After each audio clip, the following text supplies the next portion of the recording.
अस्सलामुअलैकुम my YouTube family, कैसे हैं सब। उम्मीद करती हूँ आप सब लोग ठीक ठाक होंगे। व्यूवर्स, आज की वीडियो में आपके लिए बहुत ही अमेजिंग फेस पैक लेके आई हूँ। ये गर्मियों के लिए बहुत ही बेस्ट है। इससे स्किन के ऊपर ना ऑयल आएगा और ना ही आपकी स्किन जो है वो ऑयली ऑयली लगेगी, बल्कि इससे आपकी स्किन के ऊपर ब्राइटनेस आएगी और स्किन का जो ऑयल है वो भी कंट्रोल रहेगा। बहुत ही अमेजिंग है, आपने इसको ज़रूर देखना है और वीडियो को लाइक और शेयर करना मत भूलिएगा। चले जी, बनाना स्टार्ट करते हैं। सबसे पहले जी हम एक खाली बाउल ले लेंगे और एक खाली बाउल ले लेंगे और इसमें हमने ऐड करना है जी 1 टेबल स्पून बेसन का। ठीक है जी, बेसन तकरीबन स्किन को फेयर ब्राइट और ग्लोइंग बनाता है। थोड़ा सा और ऐड कर लेते हैं। 1 टीस्पून हमने बेसन का ऐड करना है। उसके बाद हमने इसमें ऐड करना है जी मुल्तानी मिट्टी।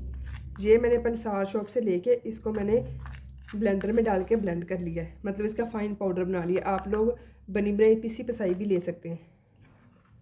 ठीक है, तकरीबन ½ टीस्पून इसमें हमने ये ऐड करना है। उसके बाद हमने इसमें ऐड करना है जी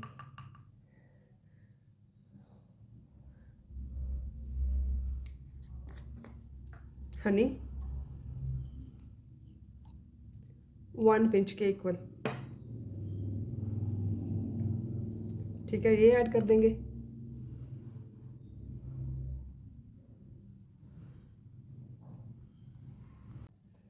ठीक है जी, फिर हमने इसमें ऐड करनी है जी 1 पिंच हल्दी। ठीक है, हल्दी जो है ये इशू ख़त्म करेगी। उसके बाद हमने इसमें ऐड करना है जी योगर्ट। उसके इसको 2 से 3 टेबल स्पून, हमने तकरीबन 2 टेबल स्पून इसके ऐड करने हैं। इसको मिक्स कर लेते हैं।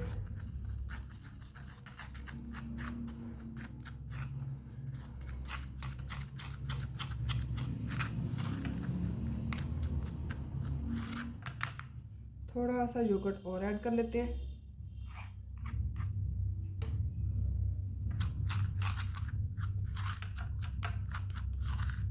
ये देखिए जी, हमारा पैक जो है वो रेडी हो गया है। ठीक है जी, अब हमने इसको जो है मैं अपने फेस के ऊपर आपको अप्लाई करके दिखाती हूँ कि इसको किस तरह अप्लाई करना है। ये देखें जी, मैंने इसे अपने फेस के ऊपर अप्लाई कर लिया है। पूरे फेस के ऊपर आपने इसी तरह अप्लाई कर लेना और 15 मिनट इसको लगा रहने देना है और 15 मिनट के बाद फिर इसको वॉश कर लेना है। हफ्ते में आपने इस पैक को 3 दफ़ा यूज़ करना है। बहुत ही अमेजिंग इसके रिजल्ट्स हैं। और जब फेस को वॉश कर लेना उसके बाद आपने फ़ौरन इसके ऊपर एलोवेरा जेल या कोई भी मॉइस्चराइज़र अप्लाई कर लेना, ताकि हमारी स्किन जो है वो शाइनिंग में भी आ जाए और ग्लो भी आ जाए। उम्मीद करती वीडियो बहुत अच्छी लगी होगी। अल्लाह हाफिज़।